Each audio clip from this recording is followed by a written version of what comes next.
सासूबाई हा शब्द ऐकला की सगळ्यांना अगदी नको वाटतं. खरंय, कारण सुनांसाठी हा शब्द कधी कधी असं वाटतं की नको. पण तुम्हाला सांगते, हे नातं आहे ना, हे टॉम अँड जेरी सारखं नातं आहे. त्यामुळे यावेळेस तुम्हाला मी एक छोटासा उपाय देणार आहे. अधिक महिन्यात करा, जास्तीत जास्त अधिक महिन्यात करा, म्हणजे येणाऱ्या 17 मे 2026 पासून. कारण या अधिक महिन्यात आपल्या सगळ्या ज्या सासवा आहेत त्या सगळ्या आपल्या लेकीकडे, जावयांकडे, त्यांच्या हाऊस, त्यांना ते वाण, पुरुषोत्तम मास आहे त्याच्यासाठी त्या बिझी होणार आहेत. त्यामुळे आपल्याला पटकीने हा उपाय करून टाकायचा आहे.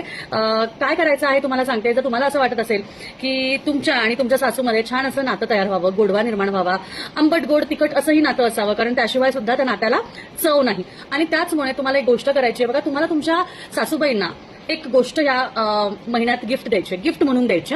त्यामध्ये चांदीची एखादी वस्तू, मग चांदीचा करंडा असू शकतो, किंवा एखादी चांदीची अंगठी असू शकते, चांदीची चैन असू शकते, चांदीचे पैंजण असू शकतात. चांदीची काय वस्तू त्यांना आवडते आणि ते काय घालतील अशा पद्धतीने त्यांना ते गिफ्ट करा. शक्यतो पैंजण द्या, म्हणजे मग त्या घालतील. आणि काय होतं ना, चांदी वापरल्याने घरात आपल्या शांतता वाढते, शरीरातली थंडावा जो असतो, शरीरातला थंडावा जो आहे तो वाढतो, चिडचिड कमी होते, राग कमी होतो, आणि त्यामुळे द्वेष भावना जी आहे ती सुद्धा कमी होते.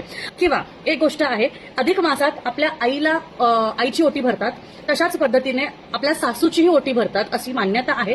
त्यामुळे तुम्ही एक करू शकता, येणाऱ्या 17 मे पासून तर पुढच्या पूर्ण महिनाभरात आपल्या आईची आणि आपल्या सासूची ओटी भरा. त्यामध्ये चांदीचं काहीतरी त्यांना गिफ्ट द्या, त्यांना वाण म्हणून द्या. कारण सुनेनी आणि लेकीनी सुद्धा आपल्या आईसाठी या महिन्यात काहीतरी करावं असं शास्त्रात लिहिलेलं आहे.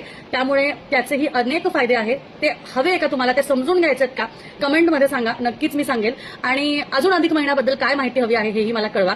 आणि तुमचं आणि तुमच्या सासूचं नातं कसं आहे हेही मला कमेंटमध्ये सांगा. धन्यवाद. श्री स्वामी समर्थ.